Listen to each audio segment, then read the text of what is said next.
Good morning, everyone. Today we'll be starting the series on to-do lists, which have been the most beneficial thing I have done to improve my organization. So let's just hop right in. I use to-do lists to visualize and plan what I need to do every week in all aspects of my life.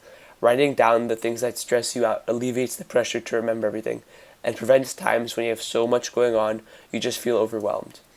The core idea that makes my to-do list better is the integration with the time management concepts in Stephen Covey's book, The 7 Habits of Highly Effective People. In Habit 3, one of the main ideas discussed is that activities can be organized into 4 groups as seen in this image. Quadrant 1 activities in the top left are both urgent and important. These activities, such as homework, assigned projects, and presentations, will always consume most of your time. There are also Quadrant 2 activities, which aren't urgent but are important. Quadrant 2 activities could include everything from making a high school 4-year plan to making time to connect and check in with your friends you haven't seen in a while. The main idea behind Habit 3, but also my to-do list, is to spend more time on Quadrant 2 to prevent more Quadrant 1 activities.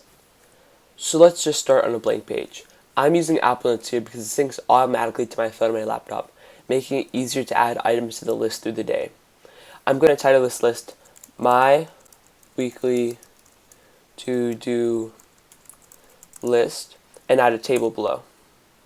I'm going to copy and paste this a bunch to give myself some more space.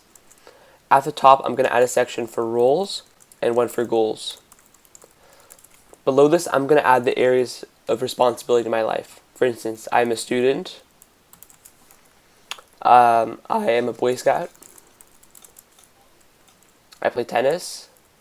We're going to add a section for social and one for individual. In these areas, I'm going to add the goals that I have for myself this week. For instance, as a student, I might have not understood the lesson, so I could put ask Spanish teacher about lesson I didn't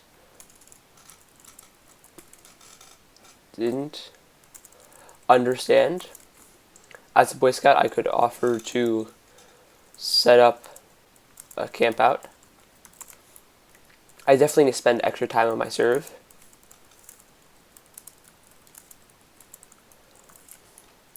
For the social and individual sections, these are more keeping in touch, keeping yourself happy as an individual, making sure you're mentally and physically well.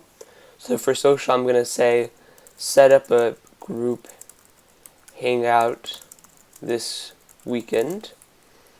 And for individual, I'm going to spend time to reflect. So just keep adding these goals. I like to put about 3 or 4 for every section, depending on how much time I generally spend on that portion of my life. Just keep adding them in. For the student section, don't add homework. There will be a separate section for that later. These goals aren't supposed to change that much from the beginning of the week. Now seems like a good stopping point. Next time we'll make use of these weekly goals in our table as we design our planner. Make today a great day, and hopefully I will see you at the next video.